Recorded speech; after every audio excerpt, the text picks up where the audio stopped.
Hello, and welcome to another episode of the Orphic. My name is Alyssa. I'm an astrophysicist. I just got my PhD. My specialty is in supermassive black holes and galaxy evolution. So what I'm doing now is really trying to understand how the entire universe works from an energetic, conscious perspective. I believe there's consciousness, there's a bigger meaning to everything that is studied in academia, everything that I've already studied. And that's kind of what I'm trying to do on this podcast. And follow me on Instagram. I'm at interdimensional.astrophysics on Instagram. So my co-host for this podcast is Mikayla. She's at Mariposa Moonchild on Instagram. She's an energy healer. So for this episode, though, today, it's a special edition. Mikayla will not be on this episode. I have a guest. It is going to be my brother-in-law, Brandon, and I'll introduce him. But for this episode, we are talking all about the Mayan calendar, just calendars and time. It's really cool, interesting discussion. So I also, though, wanted to preface this with a few corrections.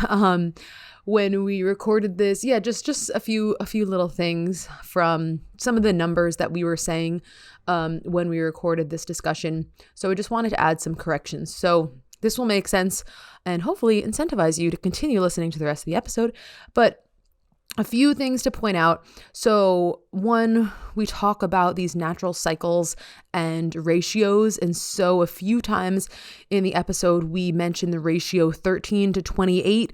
So there's another, in terms of the Mayan calendar, there is another significance of this natural ratio that is 13 to 20. So we misspoke there a few times, but I want to explain the number 13. But the other main correction that I have is just that for the Mayan calendar stuff, the Mayan calendar actually is 260 days. Its main time length is 260-day cycles. So in the recording, we constantly say 270. So just keep that in mind. We say 270 a lot. It's actually 260 days. And I just wanted to elaborate on some other numbers and the number 13. So the significance of the number 13 is that the Mayan calendar is based off of these fractals of 13, and they say that our galaxy has 13 main frequencies that emanate from the core and that drive the natural or the organic frequency of events. So there's these 13-day wave spells that we talk about that are basically a subdivision of the Mayan calendar. And we also mention how there's 13 moon cycles within a year. So then back to the 1320, 13 times 20 gives you 13 times 20 gives you 260. So so that's kind of the subdivision of how you break down that 260-day cycle. And one other thing that we didn't necessarily, that we sort of misspoke and didn't necessarily mention is that there's another layer of the cycle that has to do with the precession of the equinox, which is 26,000 years. So there's this whole kind of cascade of these numbers that are all like a fraction of each other. So 26,000 years is the time that it takes for the equinox to precess, meaning that the North Star, so where the celestial North Pole points, our North Star has not always been our North Star. Essentially, the Earth wobbles, making a complete circle every 26,000 years. So that's the precession cycle, and that is another fractal that is taken into account of the Mayan calendar. Another correction is that we said that we estimated like 260,000 years or something for the solar system to go make a full revolution around the Milky Way galaxy. It's actually something like 230 to 260 million years. So just some numbers that I wanted to correct ahead of time. So just keep that in mind. You can definitely look up a lot of these things too. And another... so those are just some numbers I wanted to correct ahead of time.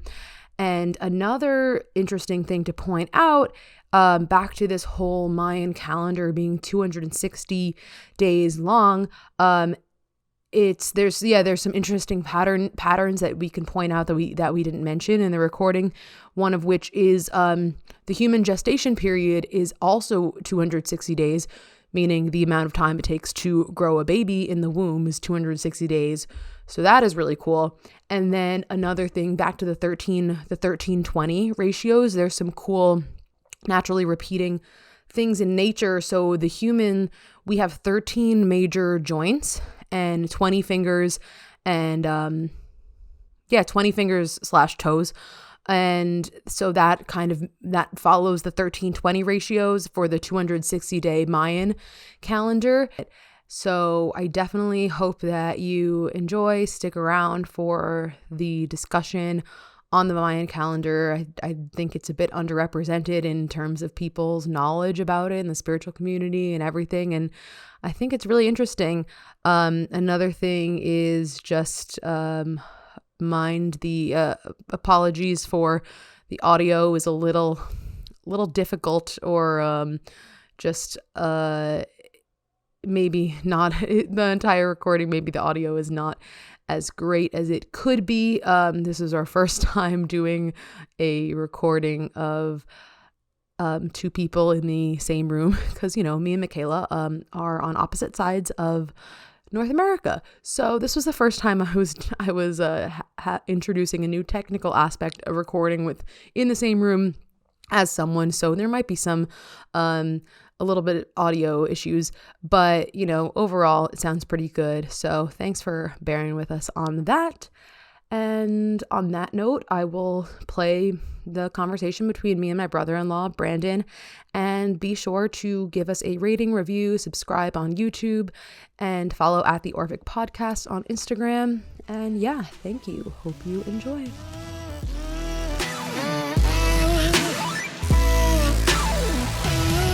Hello, everyone. So we're coming at you here with a very special guest on this episode. We're bringing to you a very special conversation.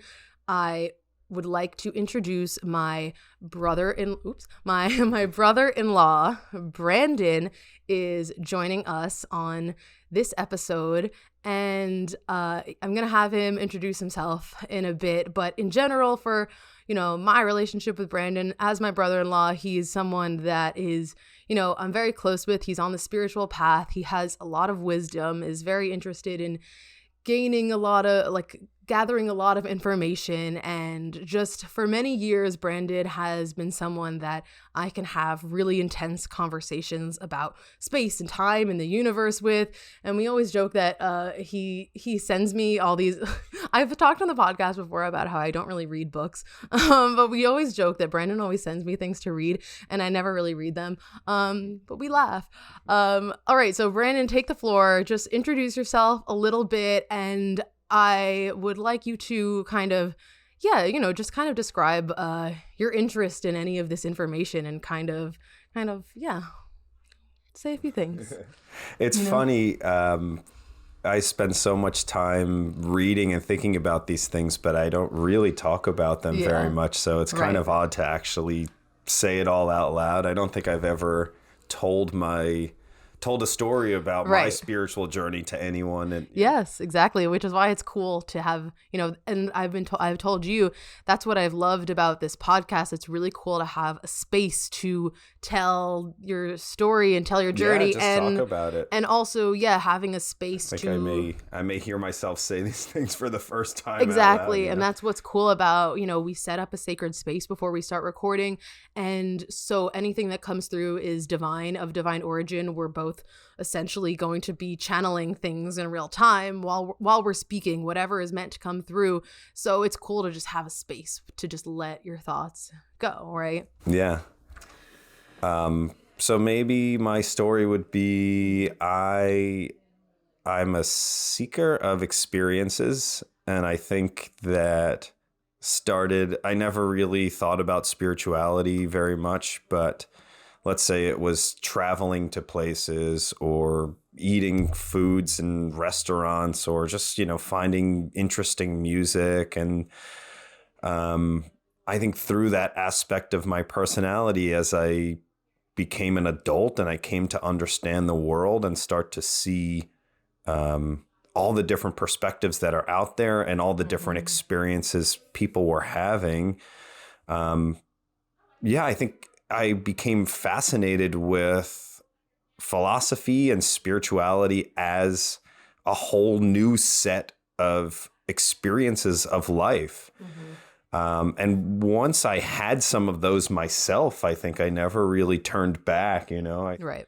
I mean, I don't know, maybe I make myself sound smarter in hindsight, but I think this is, if nothing else, I think it's the most interesting story about what reality is. Yeah. Right. Like it's more interesting than the religion I grew up with, or what I, hear in the news, or the conversations I have with my friends or family. Right. It's like nothing compares. You have this curiosity, you have this natural, which is why it's so cool. We have such amazing conversations. And that's why we're here right now. You have this curiosity for how things work in the universe, and you're a seeker. Like you said, it was the first thing that you said, I think. You're a seeker. And like you're saying, no other conversation with friends or something compares to all this other. That's how I feel. And you understand. Yes. So, you very much understand this frustration. What is it? Oh. Yeah. And also, why didn't anyone explain this to me? If I was 10 and I had any idea that you could look at life this way or kind of understand it from these perspectives, I think, what fun, I think it brings the fun, the inspiration, the imagination back to life. You can collaborate with the universe through your consciousness. I mean, it's fantastic. Even if it's completely wrong, I'm fine being wrong and living this way. And I mean, not that, it seems to be working pretty well. Right. Yeah. That's I think my summary of my spiritual journey. I mean, there's a lot in there, 20 years of ups and downs and different experiences, but ultimately I think that's the thread for me that goes through. And I came to the Mayan calendar through you. It was like a random. I forgot about that. Yeah. So we go ahead. Well, we're going to talk a little bit about the theme of what we're going to talk about a little bit in this transmission is time and calendars and stuff. And I was gonna say, Brandon has been our Mayan calendar guru for the last year or so. And I forgot that it was through me because I think the way that came about was I was looking up a lot about the date of my birth and everything and my chart. And I think I was talking to this numerologist that I really like on Instagram, and I was telling her something about my birthday, and she was like, "Oh, you're born on a galactic activation portal day on the Mayan calendar." And I was like, "What the hell does that mean?" And I think I had told you about it, and I started looking into it, and it's this concept where the veil is super thin on these certain days in the Mayan calendar. And then Brandon, being the person that he is, a seeker and loving to gather information and wisdom and everything, then you went on this whole I went down the rabbit hole. You went down the rabbit hole is an understatement. And then next thing you know, Brandon's ordering Mayan calendars, literally the folded out Mayan calendar, which is really awesome. Whoever makes that, I need to find mine. I don't know where my current one is, but these amazing Mayan calendars for me and my brother and my sister, who were all on this spiritual path and using it to be, and we're all have this Telegram chat, and he's like, "All right, today is the red lunar walker day and this is the energy of today." And so that's kind of how you came into the Mayan calendar stuff, right?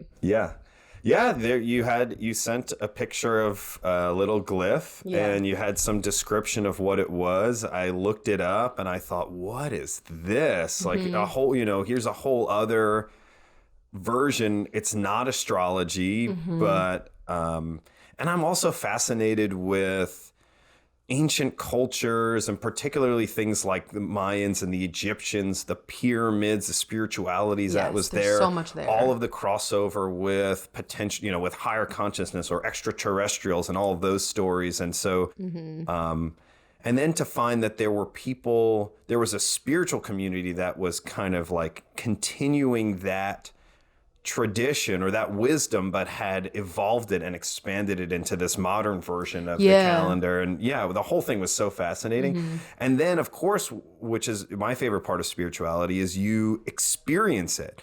You start to use the calendar. I think we've all had these experiences. Maybe it's astrology or it's meditation or something, and it clicks. Like, you put it into practice in a different way. You get this inner standing, as I like to say, as opposed to just, exactly. You experience the energy. You first you study it, and then you embody it, and you live it, and you see the effects of that, and that's cool. Yes, it shifts your reality, or it broadens your conscious understanding of what your reality is. Yeah, so it's it checked all my boxes, and I still reference it all the time. Right. So that was really cool about the Mayan calendar stuff. But that was definitely, that was what, a few years ago maybe. That was definitely not the first really, really deep thing that you had kind of gotten yourself involved in terms of these thoughts and everything. So and I feel like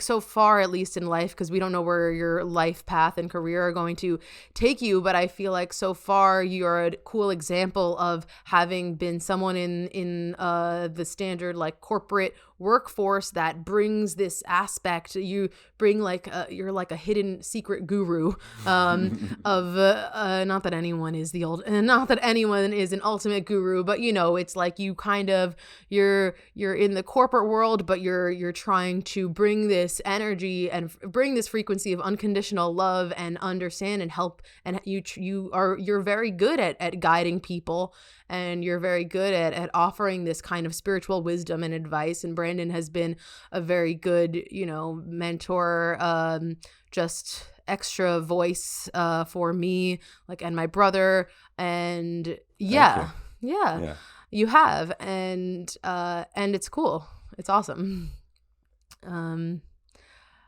So is there anything else you want, anything else on your mind about, kind of how your interest in any of this stuff, or how you came to it?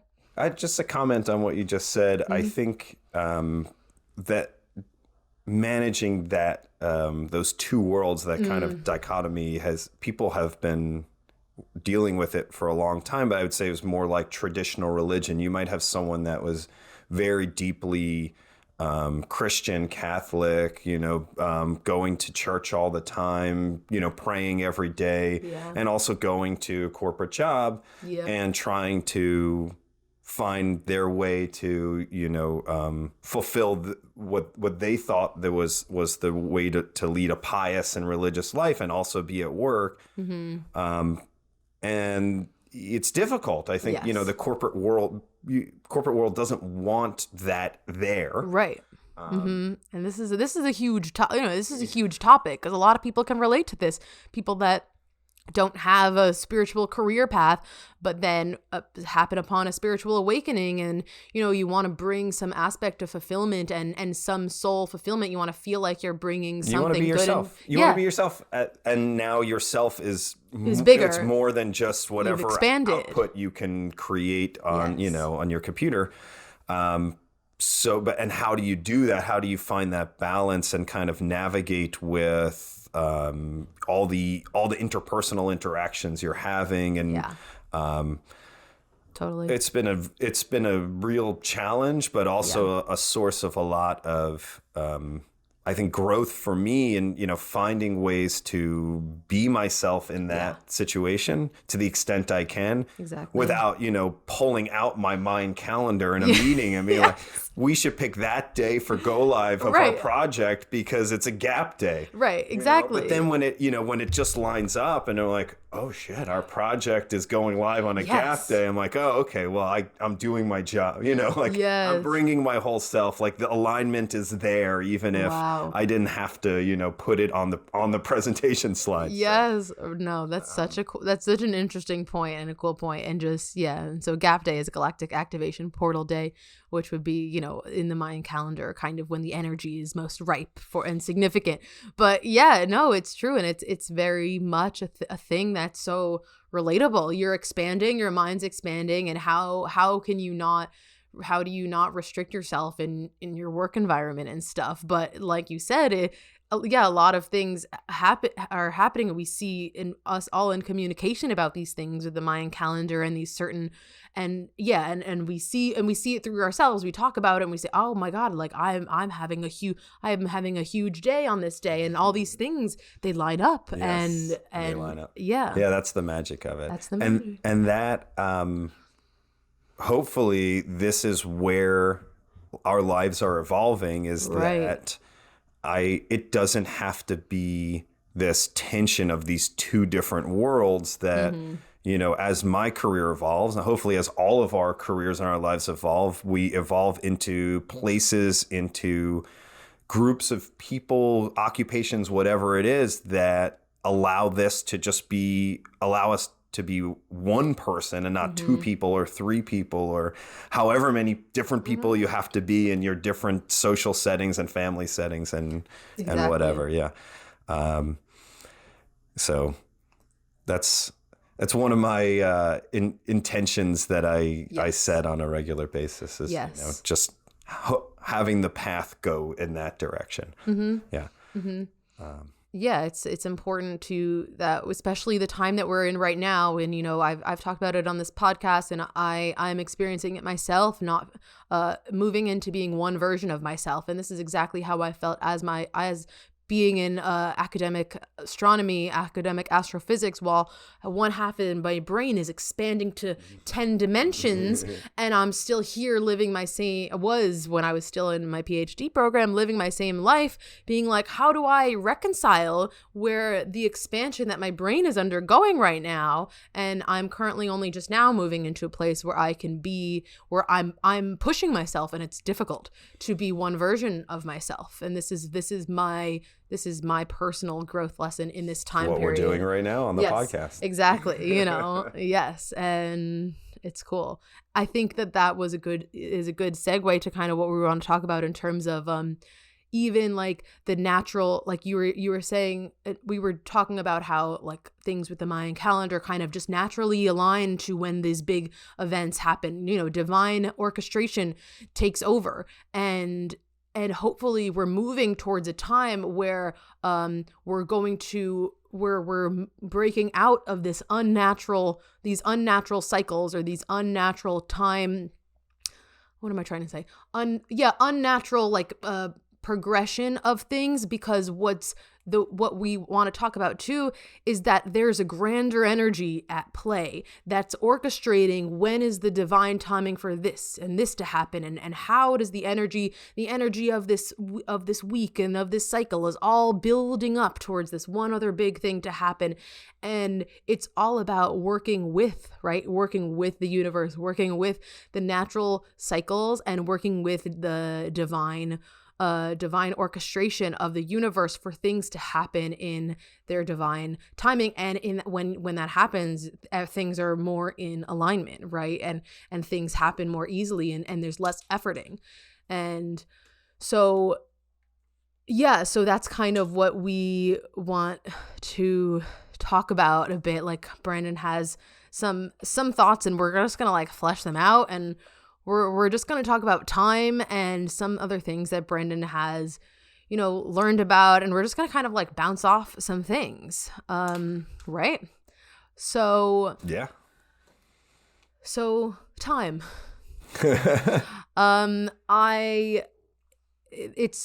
It's so interesting. I love the topic of time and cycles. I had this download about, so in terms of, from my perspective, or where I'm coming to this conversation, with is I've had some interesting downloads about the connection between cycles and time.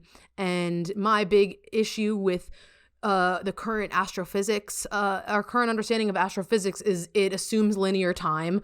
We have this time since the Big Bang Theory. It assumes linear time, and what I think we need is a theory of cosmology that adopts cyclical time. And I was able to kind of talk about someone with this at a conference recently, like someone, sometimes I'm able to find like one person that like maybe thinks a little differently. And I was like, we need a theory for cyclical time. I'm like, time isn't linear. We need cyclical cosmology. And he was like, yes, I've been thinking about this.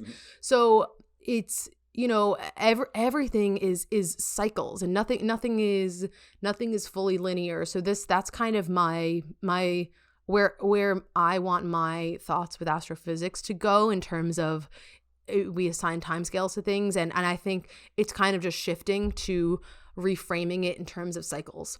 And I think a lot about the relative positions of cycles. So this is just where like I'm coming at so far with my thoughts, like when you, like, just an example for the year, like every time when you're in the same point of the year, like every March or something, you're always thinking about where you were at that exact time the year before. So there's like something to do. And when that happens, you're at the same relative position within the cycle. So I think the way that I see it so far is there's something with like the same relative positions of cycles. I completely agree. I think if you put those two things together, the experience of time as a human on Earth is generally linear.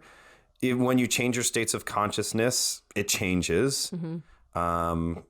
But if we say, like, you can call a normal state of consciousness, you're generally experiencing linear time in a cycle. Mm-hmm. Because the sun goes up and down every day, the year comes around every year. Mm-hmm. So if you draw those two things together, I think you get a spiral, right? Where if your line is going straight out. Mm-hmm. Right. So there's the spiral, but it's also going forward. So so there's the cycle, but there's a linearity to it. That's right. So it's if a spiral. You're in a linear cycle, you're in a spiral. You start at the beginning and you're going straight, but then if you're in the same place again the next year, you're in the same section of the spiral, but you're farther out. You're in a different position. And the next time you're farther out, and the next time you're farther out. So we're spiraling, and I love that as a visual, because actually we are physically spiraling through space also, right? Mm-hmm. The sun is hurtling at hundreds of thousands of miles an hour around the galactic center, and the Earth is chasing it in a orbit, which when, you look at it on a piece of paper, it looks like a circle, but it's not. It's a spiral because the sun is moving and we're chasing the sun. Everything is spiraling. Great. So we're physically spiraling through space. And again, that we reference that to a fixed point, which is, either a star far away or the center of our galaxy. And our life is the same. We have a fixed point. We were born at a specific time. We have a fixed point of reference. And then we're kind of spiraling through because we have a memory. Right. And we wake up and, I wake up tomorrow and I will remember this podcast and I'll say, okay, at this time yesterday, I was here. Today, it's the same time. The sun's in the same place, but I'm not, I'm in a different I'm in a different relative position to that. That's cool. It's like the memory is what creates the spiral and the linear experience. Yes, that's right. It drives you to a different relative position. It creates the spiral out of the cycle in the cycle. Yeah. Right. Exactly. If there was no memory, if there was no memory to link the past, present, and the past and the future, it would just be a circle. Yes, that's right. From your the sun perspective. would come up again. And you're like, oh, the sun's up again. Okay. Right. Yeah. Yeah. It's day. It's night. It's not the next day. I never even thought about it like that necessarily. Okay. And then, great. So what do we do as humans? We start to track it. Mm-hmm. This is like from the beginning of known humanity. I think you start to pay attention to, there's an understanding of this experience of cycles through time. The sun goes up and down, the moon, you see the phases of the moon. They're the same every 28 days. Mm-hmm. And you start to notate what is happening. Yeah. And eventually calendars kind of evolve. And they're all, as far as my understanding of history, they're all based on these very natural cycles that are observable from anywhere on the Earth. The sun goes up and down, the moon has phases, the stars rotate, the Earth is rotating, so the stars rotate the same exact rotation every year. If you're watching the stars, you know, and within one human lifespan or many human lifespans, the stars really aren't moving very much at all, right? They're always pretty much going back to the same spot. Right. So over thousands of years, they shift a little bit, right? Yeah, yeah. So everyone had the same calendar. I mean, they might start their year at a different day, or they might name their months different months or whatever. Yeah. Moons, they might name their moons different moons. Right. But yeah, they I think it's a very natural extension of being a person on Earth, existing on Earth, is to notice these cycles and to start to build this kind of calendar structure around it. And I when I also think about history and or ancient history, it was these cultures were all very spiritual. They all really wanted to understand life and what was happening, and they were doing it through this very spiritual lens. Yes. And presumably they were much more deeply connected to their intuitions and to higher consciousnesses, or some people might say, you know, extraterrestrial races that were giving them information. Yes. And so the calendar was using the calendar was a spiritual practice. You know, I mean. And they worshipped the sun, you know, in those times. And it was like, it was such a huge deal for like the sun, you know, the sun. I mean, sun is still worshipped to an extent. It's our source of life. So I think that is like what's coming to me now, is to just like add other things. I think time in the calendars is inherently spiritual purely because of the fact that the sun is our source of life. And I think that as soon as anyone were to understand that, innately the clock of time and the way that the sun devises the calendar just makes time and makes the miracle of the sun rising another day a spiritual practice, like a spiritual belief. Right. Yeah. It's just coming to me now. Yeah. Exactly. And people built rituals around these things. You had to do the ritual the same time every year. You want to, right? If you believe it's important, the sun's in a specific location, the stars are in a specific location, we want to know when that's going to happen. We count the days, you chart it out, whatever. It was really, I think the use of the calendar was used for this kind of purpose. Yeah. And I mean, this whole conversation for me is kind of like, this is after the fact, because when, you know, as a kid growing up in the, you know, now in modern times, the calendar has nothing to do with any of this stuff.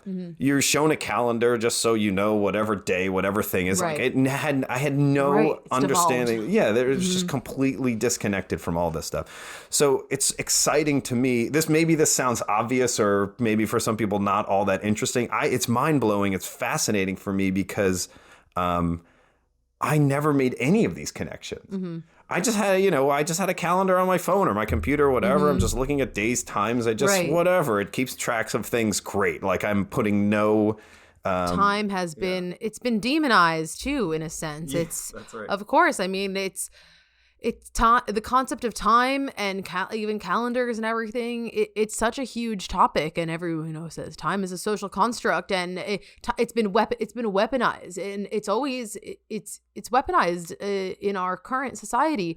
We're always running out of time. It's always it's become a limitation. It's become a limitation as opposed to thinking of it as in terms of cycles and living with the natural cycles of things.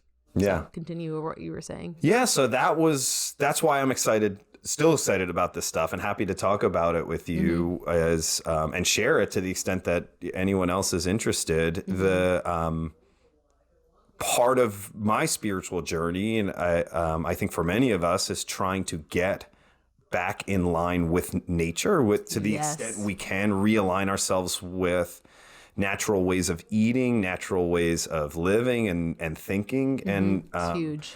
and you don't think about time in that capacity. Right. And you can go be on a deep spiritual journey for years like I was and never have the thought process about any of this stuff.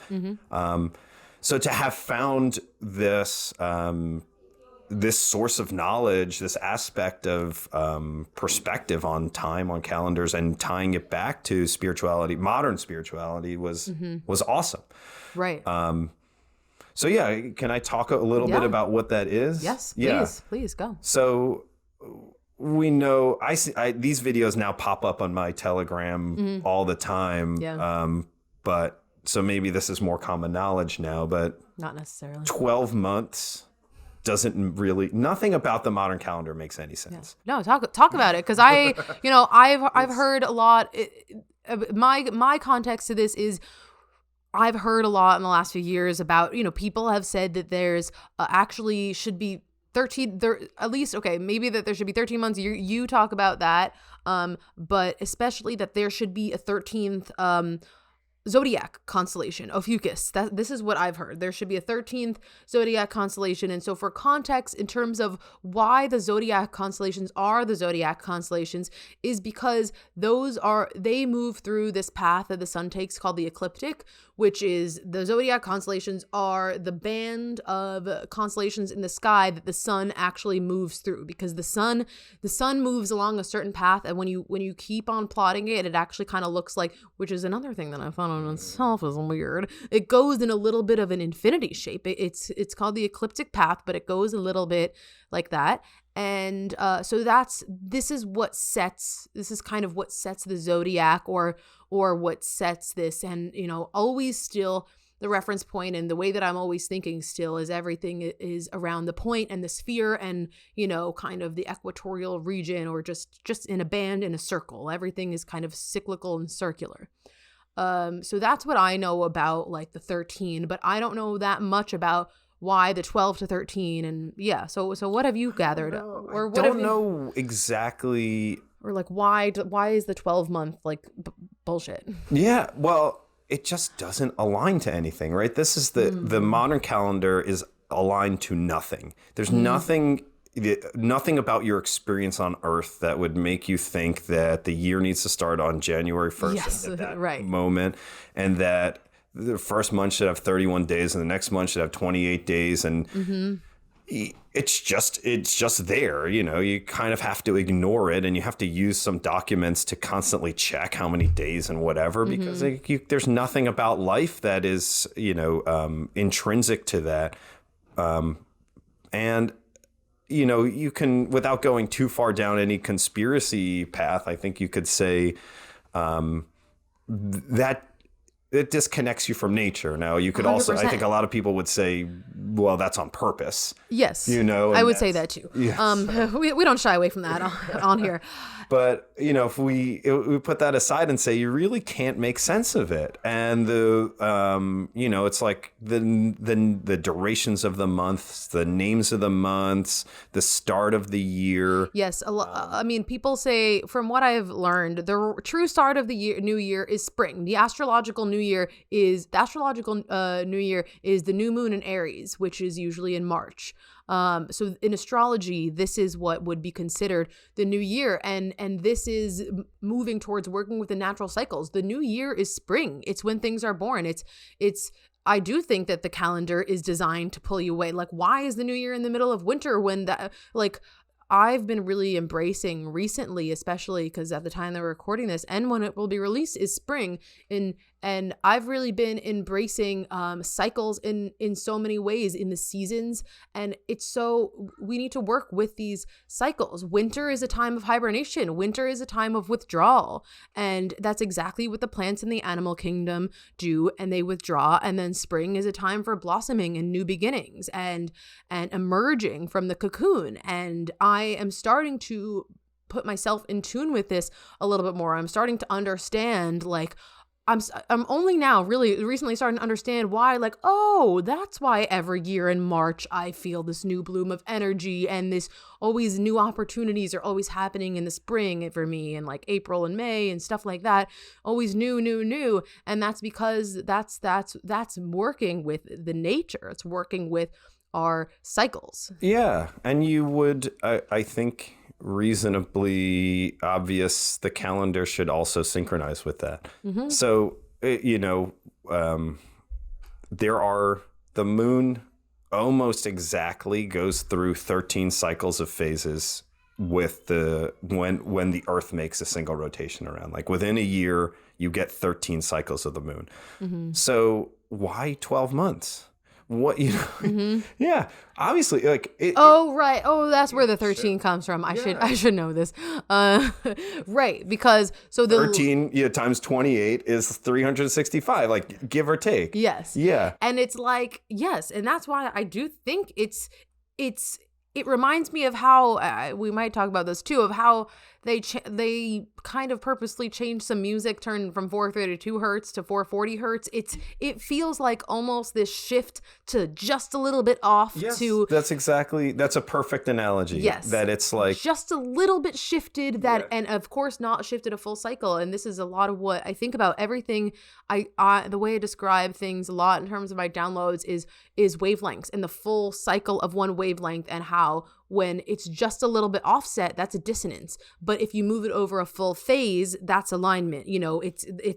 It's needing to go from like one phase fully to the other. But yes, exactly. So the lunar cycle is 28 days. So in that case, there should be 13 lunar cycles throughout the year. And that's why we have this weird stuff with the 30 days and 31 days. And it's like it was just pushed like when you have a painting on the wall and it's just a little like, and you're like, why is it so wrong? Yeah. So what I love conspiracy theories, but I also try to be super skeptical about them. I also separately love the idea of emergence, of like an emergent phenomenon. I don't know if you're What do you mean by that? Where like you have a complex system of independent actors or activities, but through all of their complex and individual actions, something emerges that snowflakes are often a good example of that. Like every molecule is vibrating independently. Yeah. You freeze it at some specific moment and it generates a beautiful crystal, but it's unique. Like that crystal is an emergent property of the vibrations of those. Or I went on Wikipedia the other day. I was explaining this to someone else, and they had a termite tower. That was the example on Wikipedia, meaning like there's, I don't know, 1 million termites living in a pile of dirt. And each termite, the only thing they're doing is moving dirt from here to there or eating a piece of wood or whatever. But somehow they build not any one of them has the idea of the tower in their head, in their mind, in their whatever. But somehow collectively their set of decisions results in this very complex tower structure that. Right. Okay. So if I bring this back to was there a guy somewhere in a tower in medieval times that was like, we're gonna move the calendar to 12 months and fuck everybody. We're gonna fuck everyone over. Like, I don't know how true that is. I think it's more like, there are a lot of frequencies to which you can align yourself in the universe. And if enough people are aligned with things like greed and power, they're still only making their decisions on an individual basis, generally for themselves. Whatever ruler at the time in the church or in Rome or, was trying to just control things. So they make these decisions, but they're all aligned with this greater, if you want to call it dark energy or, self-serving energy. Right. And so their decisions over time or over large groups of decisions create an emergent property that is it's a self-serving, it's like a negatively aligned property. So I think that like the 12-month calendar for me is a great example of that, of like, I don't think anyone, made that, but I think, like all those little decisions, all the little decisions they were making in ancient Rome and with the Catholic Church and trying to take over the world and like, they moved the calendar around. They were trying to get rid of pagan religions. They were trying to drive everybody into, and they were also managing finances and taxes through the calendar. And so, they like structured it in a way that was useful for them. Right. It's like a decision was made and everything decisions. The decisions were made and 100 million billion decisions. And, everything crystallized around it. Yeah. Yeah. And it crystallizes out of sync with nature. Yeah. So yeah, we have 12 months that don't align to anything. We start our year at a random time. Mm-hmm. We have leap years in a way that's also confusing. Weird. And we're now, at least for me, like I'm now aware of this. I now know I can align myself with a calendar that is in sync with nature. And also, I still use regular Gregorian calendar to schedule meetings and get on the train on time and whatever. But But yeah, so that was perhaps a rather long-winded No, it's good. It's good. journey to get to. So why is it important? So this galactic calendar, I'm not sure exactly what the name is. It is like uses a lot of information from the ancient Mayans, which the ancient Mayan civilization had very complex calendar systems. I have read many times people say there was actually the author of the modern galactic calendar says those ancient Mayans were in fact receiving information aligned with a galactic civilization called the Galactic Maya. Oh. That's where they got their name. Oh, and that they were, the reason they were able to calculate such complex cycles in the solar system in our galaxy was through some of this information that. Interesting. Yeah. But this calendar can be referred to as a galactic calendar or calendar of synchronization or modern Mayan calendar or whatever. All these different things. Mm-hmm. It uses a 13-day month. Mm-hmm. And I guess to get back to the point of kind of like aligning with frequencies, the idea of 1328 as a frequency being that's natural timing versus a frequency of 1260, which is where we are, which is unnatural. Like 12 months in the year, 12 hours or 24 hours in a day, 60 minutes in an hour. Right. Yeah. Why is an hour 60 minutes? It doesn't have to be that. It could be you could divide up the day into however many segments you want. Yes. Yeah. I've always thought about that my whole life. My whole life I was always like, why is 60? Like, why is 60? Yeah. And why is money divided by 100? And why is time within 60? Yeah, well, this is a longer conversation about base 10 math. And where, there are some people that say even base 10 math is unnaturally aligned and that should be a different base, but I don't know. And it comes down to ratios. Base 10 makes a little more sense to me than this 1260. Yeah, 1260. Yeah. So, fine. So 1260 is part of this unnatural alignment, and the natural cycle, which we just get from the moon and the sun, is 1328. There's 28 days in a lunar cycle. There's 13 lunar cycles in a year. The Earth and these are natural bodies rotating through the heavens, right? This is natural time. This is how every human, if you remove modernity, this is how humans interact with the universe through the sun and the moon, and this is the time. So that it's very straightforward. So they and then they choose for their beginning of the year the day when the star Sirius rises over the pyramid of Giza, or which also the Mayan pyramids are aligned in the same way as Egyptian periods. Yeah. So again, it's like, how would they even know Sirius was important? I know it's bright, but Sirius is the brightest star in the sky, but I don't know why they would have chosen it. Yeah, I don't. Yeah. There's definitely an explanation that I just don't remember. So that's July 25th or 26th, something like that. So was this our current calendar? So was this the Mayans calendar that you're talking about? That's right. So they chose. Oh, is that okay? So the Mayan calendar is a 270-day calendar, right? Or it goes in 270-day cycles? We have both. Oh, okay. You have the beauty of this calendar is that it's actually 100. It's many calendars in layers on top of each other because we live in a world again like natural time. is cycles on cycles on cycles. Yeah. And you know this from astrology also, right? You have a year, you have a set of things that can happen in a year, but then over the course of your life, you have cycles. You might have, you have your Saturn return. That's like 28 years. Right. And then you have cycles with the planets. Yes, that's right. You have, and they have the same thing. So the Mayan calendar also like identifies, I think it pulls from some astrological traditions in that way also, or this modern galactic calendar. It identifies these longer cycles.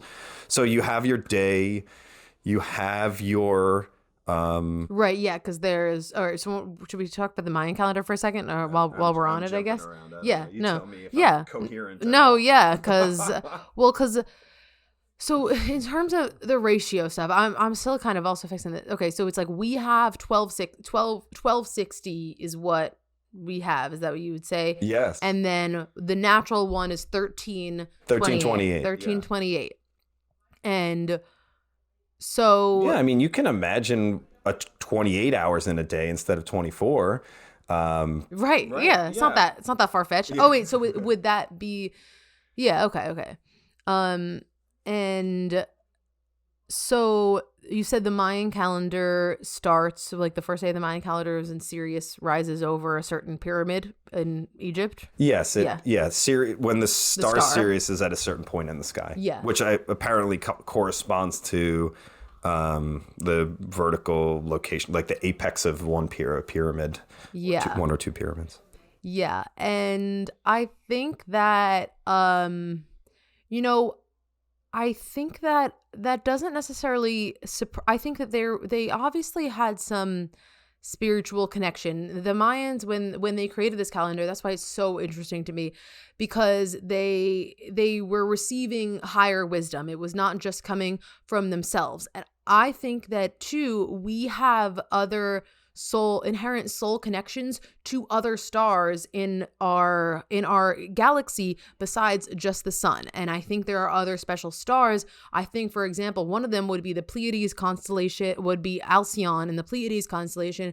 This is a whole other thing I really want to unpack. I've heard a lot of stuff about how our solar system is orbiting around the star of Alcyon also too, and there's some other that we maybe don't even fully understand where the extent of our rotation. So what comes to me is that there's some inherent soul level connection that is drawing a line between us perhaps and this star, or maybe they channeled something about our connection to Sirius, maybe. And also I'm so open to the fact that there's so much divine wisdom. Maybe there is something to the fact that Sirius is the brightest star in our sky. Maybe because Sirius is the brightest star in our sky, it has there's some other frequency emitting from Sirius that connects us to it, and that maybe Sirius is part of our natural cycles, just like the sun rises, and just like the 1328 is our natural cycle. And I want us to talk about the connection to the celestial bodies in that way, and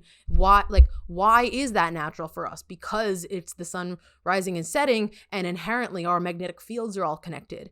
And so with the Mayan stuff, so the Mayan calendar has like cycles within cycles, right? Which is why it's so cool, because that is how our life goes. That's how life goes. And so isn't there something with, so there's something with the Mayan calendar where it's like, there's 13-day wave spells, right? Yes, talk about the wave spells a bit. Yeah, that's their next cycle. You have a day, and you also have a month. They have 28 days, but you also have a 13-day cycle. But I think maybe it's better in order to explain that, I think you have to explain there's 2 years. Okay. Or there's the 365-day year, which for them starts when Sirius rises over the pyramid. So July 26th, then it goes for 365 days, and then starts again the following July. Okay. Gotcha. The other almost annual cycle that's running is the 270-day cycle, which is a kind of solar galactic center interaction cycle. This is where it gets interesting. I think, if I remember this correctly, I think our sun orbits the makes a rotation of the galaxy in about 270,000 years. That actually sounds about right. So every 270,000 years, we make our way all the way around the galaxy. And they have, I think the Buddhists may have also done this, and the Mayans also have, like, they've segmented those out. And even some of Native American cultures that I've read about, they've segmented that hundreds of thousands of years into smaller periods of time where different things, you're in a different position around the galaxy and you have different energy. And that's so going to affect, it's going to affect our consciousness. And so the smallest fractal or smallest segment of that is 270 days. It's like a hundredth of it. Yeah. Oh, okay. So interesting. So you kind of have, like, you can imagine it as this is how they did it, how they calculated their calendar. The actual Mayans, they had like two gears that were kind of rotating. You had like a 365 tooth gear and a 270 tooth gear, and each day you turn one and you see like so over the course, I forget, I'll make it up and say like every 13 years you get a total, every possible combination of the 365 and the 270 happening together. Right. So So you have these cycles going. So the 365, you could call it like, it's the solar annual cycle 365. Right.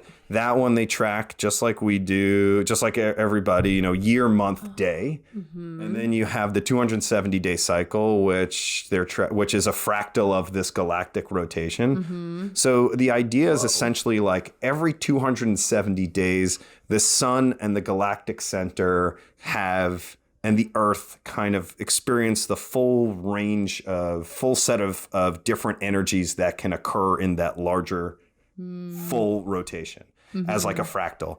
So and they further segment that into 13-day sections. So the 270 days has multiple 13-day sections called wave spells. Yeah.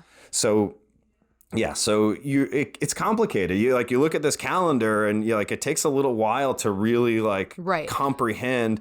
You're in a location on the calendar and you're at a point in the year, you're at a point in this galactic cycle, you're at a point in your life, right? Because your life also has a kind of arc, multiple cycles to it. Yes. You're at, and so on and so on. I think you can really... It's so interesting. They're really... Yes, so this Mayan calendar, it's really taking into account the different levels, the different layers as you go out, because everything is a relative rotational orbital layer. So there's so they're taking into account. It's almost like those Russian nesting dolls. Yeah, the layers that it comes out. I don't think I realized until this conversation that they that because I haven't fully looked into the stuff with the Mayan calendar. I know a little bit, but I knew there was something with the 270 days.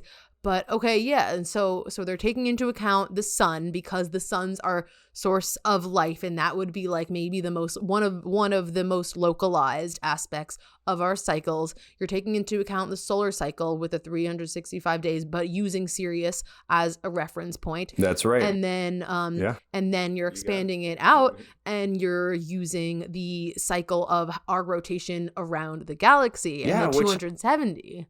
Yeah, how would they know? 270,000 years, you can't even, your civilization doesn't even exist long enough to have somehow tracked that, right? I mean, that's truly, higher knowledge. Yeah, and they don't. I mean, we figured out the physics in this recently. I don't think they had figured out the physics at that point. No, that's right. Yeah, to figure that out. So, yeah, and what I like about this is it is very much in line with, I think, our conscious experience of reality. We operate in all of these layers. So I'm an individual, I'm in a family, so there's a consciousness of my family that also affects me and that I interact with. Then I even, just to be simple about it, I live in a place, so there's a consciousness of that location, all the people there. I am part of a team, a work team, so there's that. So we're impacted by all of these layers of consciousnesses that stack up and are kind of bigger and bigger. Your particular location, your state, your extended family, your cultural family, you know, if you're a particular religion or ethnic background, your country, your planet, like we're all earthlings. There is some global consciousness that's affecting collective. All of it. Yeah. And so for me, there's just a totally natural extension of that experience of, yes, the consciousness, the energetics of all of these other tremendous orbiting, spiraling bodies are also creating these effects. They're more subtle because they're far away, and it's, you know, really big, something big interacting with something else big. Like Jupiter isn't interacting with you. Jupiter is interacting with everything. It's just having different effects on the individuals. But, you know, so yeah, but it's there, I feel. So to actually see it written down, calculated, and interpreted in a way that is, that seems accurate. Yes. You know? Feels accurate. Yeah. It's like, yes, I go through these wave spells, these 13-day periods, and you get to the end of it, and it's kind of a transition point, and I feel it. And it's and not even on purpose. It's not even, you know, I know the calendar now, so maybe you could say I have some skewed kind of bias, but half the time I forget about it, and then I look back and I think, oh yeah, that was day 13. No wonder whatever happened. Or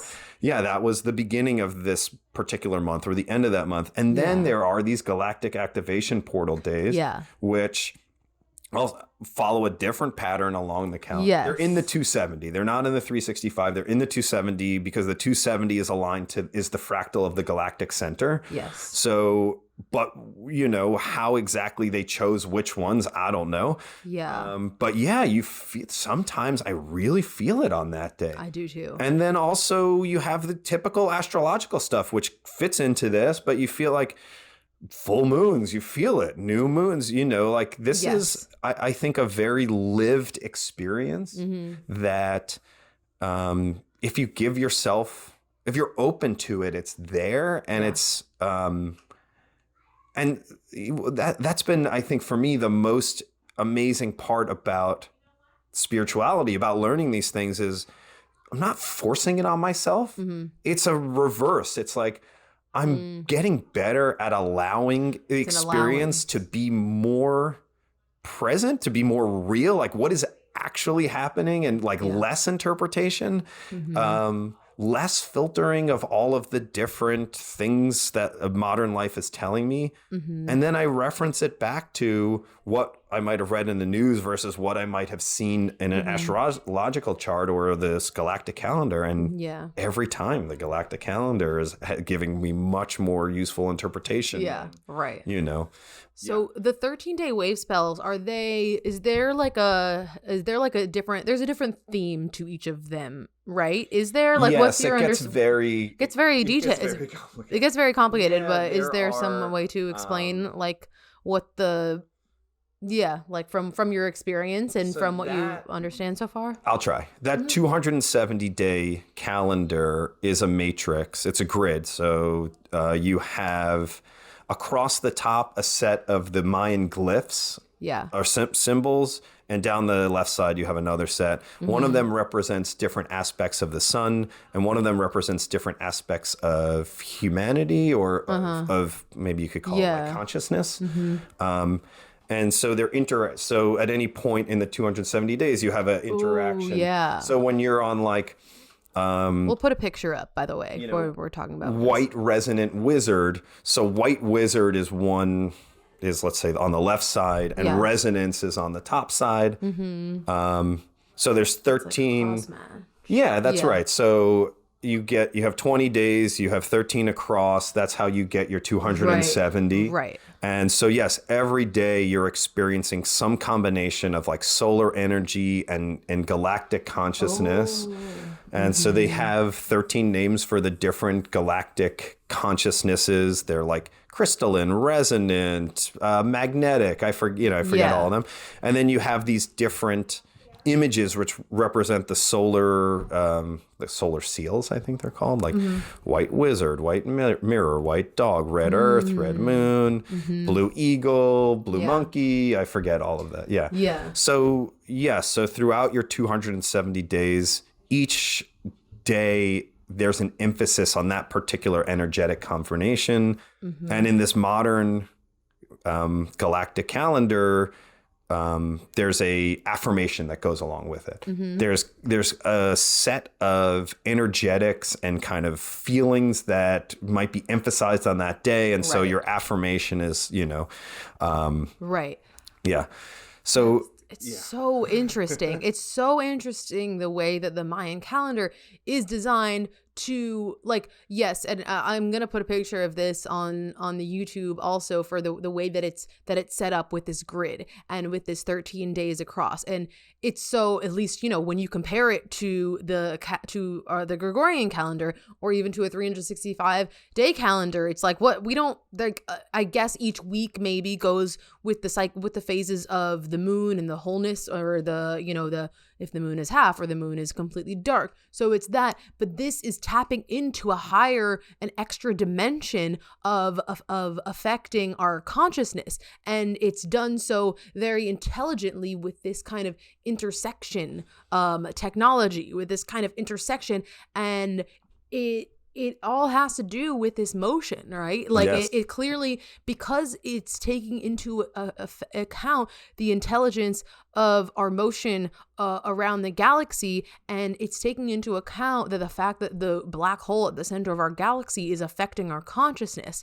And the way that I see it is because, like, the way that I see, like exactly what you said, like, a certain day will have amplified based on and it always comes down to this relative positions, right? All back to the relative positions, because that's how we're describing our rotation around the sun, around the galaxy, and with the sun and everything. And so there's one day or one position that this certain energies are amplified together, and that creates some energy in the field. Exactly. Thank you for probing on this. It's like, imagine if someone could tell you, if I think back to that analogy of the layers of consciousness that you operate in. Today your mom's going to be in a certain mood, and your boss is also going to be this way. And, the state of New York is going to be in kind of a frenzy or whatever. So, like, not a good day to do this, or it is a good day to, and someone somehow charted out everyone's various, but this is actually what's happening, right? Is like, the sun goes through cycles. The galactic center goes through cycles. The earth goes through cycles. The moon, here they are all laid out. And here is a pretty good interpretation of how they affect people. And here's the day. Here's all the different energies that are coming at you. What do you want to do with it? Right. It's great.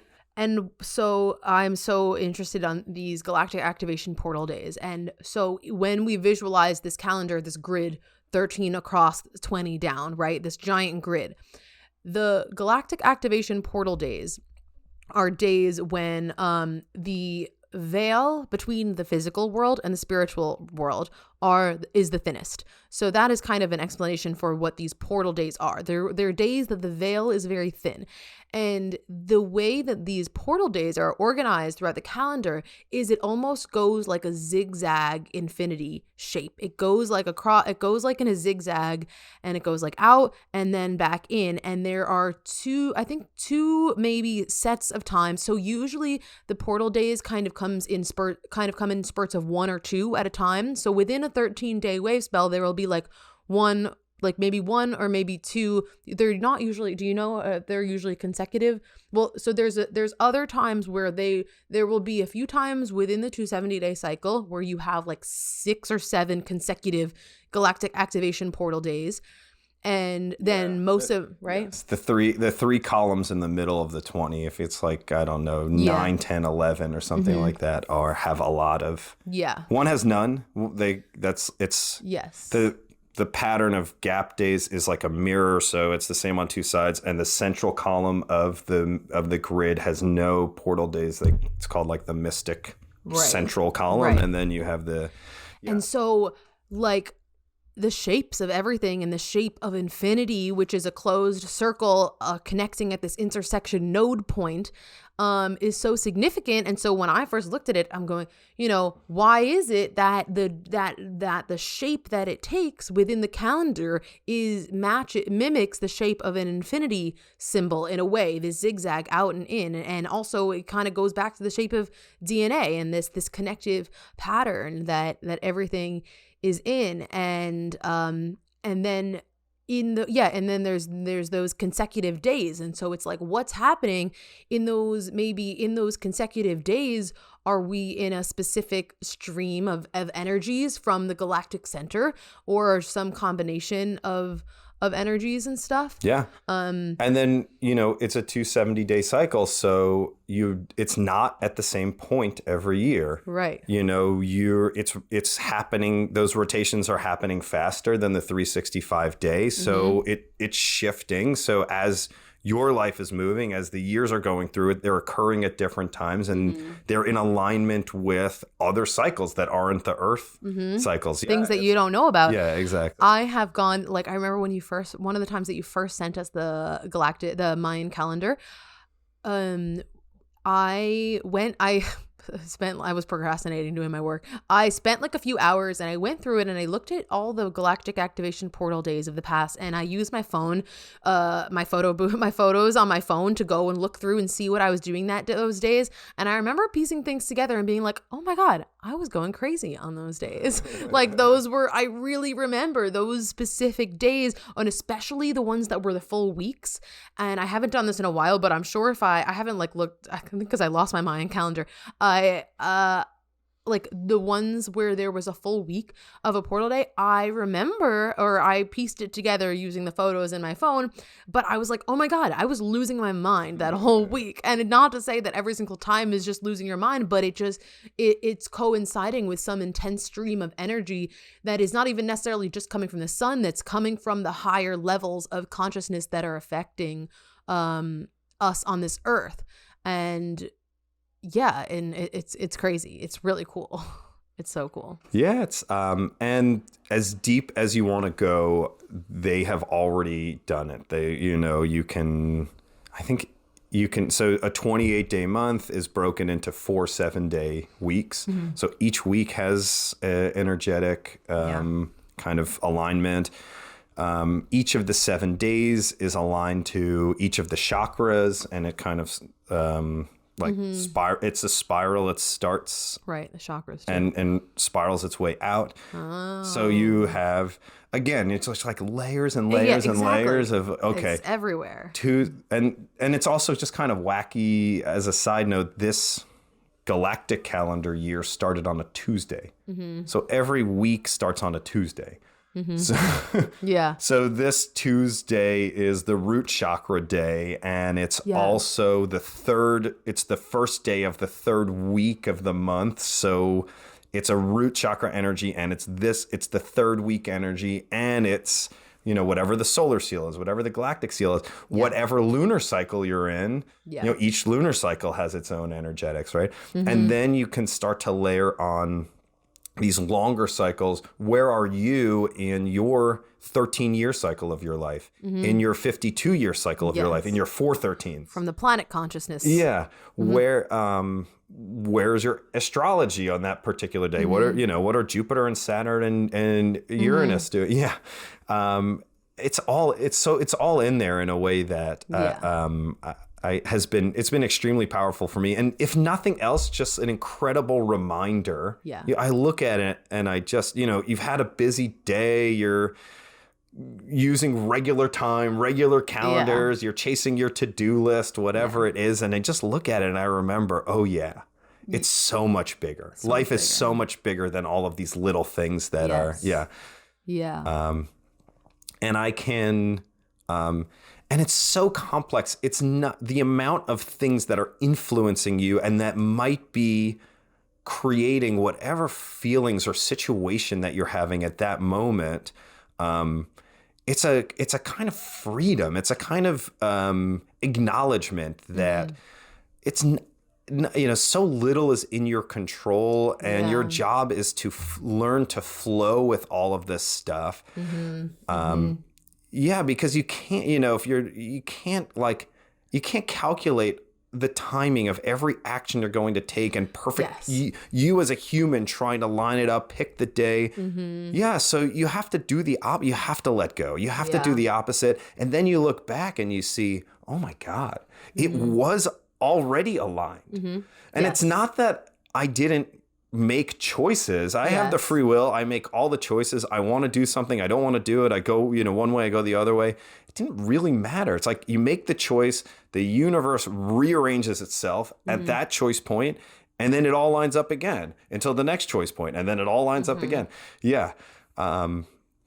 Exactly. It's very, for me, very freeing in that way. Yeah, and it's like you have something written down here. Spirituality must be experienced. This calendar can be experienced, meaning that it's something for us to experience, not control. It's not a source of control, which is what the modern calendar is. Yes, exactly. Right? It's like literal. It's a literal opposite. Yeah. Even though we're calling it a calendar, both things are calendars. They couldn't be more opposed to what they're for, how they're used, what feeling they create, and thank you. You experience it. Yes. Yeah, I would encourage everybody to experience it. Yeah. And I think like what you said too, is so powerful in terms of you step back and you look back and you say, it happened according to that rhythm, and according to that natural rhythm, it happened that way regardless. It's like you look back and you see, oh wow, like this big everything, like these 13-day cycles is kind of one way to look at it, as like a culmination point. It's like it's like, this is how I think you've explained it to me in the past. It's like everything is building towards, like within that cycle, you're building towards the end of, and then maybe something happens, or like some big thing at the end of this 13-day cycle. And that's what's so cool about it too, is that these energies are governing everything, whether you want them to or not. They're governing it, and we have this illusion of control, but these energies are literally guiding all these. It's divine timing. It's this higher energy it's this higher orchestration to this divine timing, divine orchestration. Yes, exactly. And let's just talk for a little bit about the plasma and the magnetic field stuff. A segue maybe to the next time we try to do this, because for me, that's like... that's when I start to pretend to be a physicist and yell at you about... Yes. Yeah. I know. Okay. We'll talk about it for a second. And then... This is where my mind goes. Whether you're talking about astrology or this galactic calendar, and you ask yourself the question, I ask myself the question, how is it that the sun or Jupiter or Sirius or the Pleiades can affect me? Why? Like, valid question. So they're so far away, and space is described anyway as basically being empty. There's nothing there. There's hundreds of millions of miles between us and the Pleiades, and a little bit of light's coming. Why am I? What's that going to do for me? Yes. Yeah. But here's the thing for me is I came across in one of my various deep dives this other theory of the universe, plasma universe, plasma and electricity, and the universe is not empty. Right. The universe is filled with gas and dust, and it's not just like sparsely spread out like smoke in a room. It's in concentrated filaments. Filaments, yes. And the filaments of plasma connect our solar system to our sun, to other stars. They connect all of our suns and stars into the center of the galaxy. There are plasma filaments from our galaxy going into other. So there's a literal information highway. There's like literal communication cable network of electromagnetic connections everywhere. Every star. There's no star that doesn't have plasma connected to it. Yeah. You learn that. I think, oh, well, okay. Well, first of all, okay, great. The universe is a giant brain. That's exactly what our brain looks like. Yeah. And And of course they're exchanging energy and information. And, you know, everything seems to be in these macro, micro fractals. And so, yeah, I mean, you like, okay, trees and plants, when their roots are all underground, they're all interacting with each other. They're exchanging information in the form of little chemical molecules and water, and it's happening in the neurons of our brain. And why wouldn't it be happening in the galaxy? How could it not be the case that the sun, with all of the output it generates, isn't, you know, sending some electromagnetic waves along through those plasma currents to another star and vice versa? Exactly. Yeah. So yeah, we think as astrophysicists, in terms of people that are thinking in a linear academic box that has existed so far. We think energy in terms of photons. We think in terms of visible pockets of light that we can trace on the electromagnetic spectrum, but there's magnetic plasma being exchanged between astronomical bodies, and it's living in space, and it's traveling, and there's extra connective lines between everything, and because we're magnetic as humans, we're interacting. There's a plasma field between us, and the whole idea is that it stretches across time and space, and it's not necessarily a photon traveling at the speed of light that needs to reach somewhere else, and then it loses energy and that it doesn't necessarily follow these equations that we have where energy drops off as 1/distance squared. It doesn't follow those rules. Yes. Yeah. And so, of course, the Pleiades can be affecting us. We're literally connected to the Pleiades and to the planets in our solar system and to these other planets. To, you can list them all out. The ones that come up in all of your various spiritual Telegram and TikTok channels or whatever. So, yeah, I mean, and that for me, there's a much deeper rabbit hole there as well about what is actually happening in our sun, and that it maybe isn't a nuclear power plant, right? And that I've seen some really interesting theories about how it is the plasma flows in and out that are actually powering the sun, and you can kind of and the interaction between the sun and the planets, and you can imagine these kind of and the sun and the galactic center. Yes, the sun and galactic center. That's right. Because there's a connection that's happening there that completely has nothing to do with classical gravity.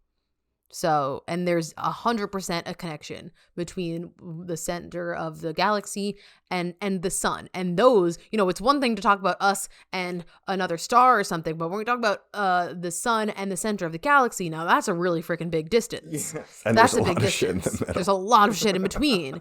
And we're pretty far out. Yeah. So it's wild. That's the next podcast. Yes, exactly. That's the next thing. And there's a lot that I want to unpack on that. And yeah, that's kind of, I still don't even, that's the extent of what my ideas are so far, but there's a lot I want to build on that. But I feel like we covered a lot of good things here. And I think the stuff about the Mayan calendar and just the connection to all these different levels of energies that are affecting us is so cool. I think the knowledge of the Mayan calendar and wisdom, it's so lost in our current society. I think it's very it's not even super present in the spiritual community. I think it's a very niche pocket of knowledge, and I think some people have taken onto it or maybe know a little bit about it, but my understanding, having taking whatever media I have in the spiritual community, I feel like it's not very well represented how cool it is, and I don't think it's very well understood either. And it's really interesting.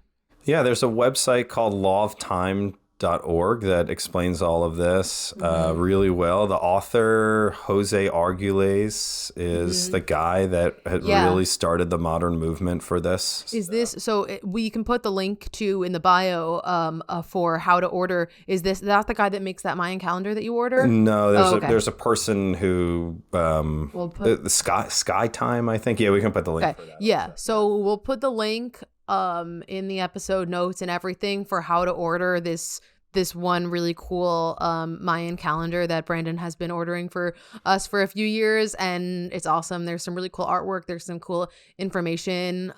Yes, if you want to follow. With every calendar, they give you the explanation of what all of these things are because it's so complicated. Yes, so we will definitely share that here for if anyone wants to order or anyone wants to learn more about the Mayan calendar. And I really feel like one of the most important takeaways of this and this whole discussion is about moving our mind frame to attuning more to these natural cycles and, moving more towards surrendering to the natural cycles that are happening above our comprehension. And I don't even know if we'll ever fully comprehend the layers of movement in the whole universe that are affecting our day-to-day lives. And maybe we don't necessarily have to. Maybe it's just about, maybe the lesson is in surrendering to this plasma flow that's happening constantly. And just moving more to those natural cycles. Yeah. Is there anything else you want to say? Thank you. This was a lot of fun. Yeah, this was a lot of fun. I'm excited about this. Okay. So, we're going to wrap it there. Thank you, Brandon, for joining us. We'll definitely have you in the future. We got a lot more to unpack, more about the Mayan calendar. There's a lot more room to discuss more things because I still want to look into it more too. So all of these things, there's always a lot more to unpack in these topics. It was awesome. This was fun. This was fun having this conversation. And I had a great time. Yay! Thank you.